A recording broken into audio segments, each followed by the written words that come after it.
Hello everyone. Today we talk about how to fix the app of WordUp. We will go to settings.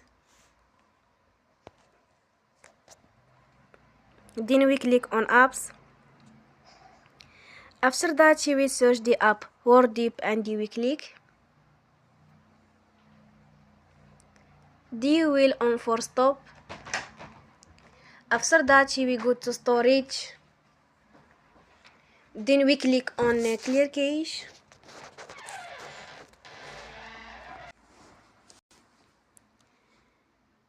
You will go to Play Store and you will update your app. Don't forget to support us by like and subscribe. See you next time and thank you for watching.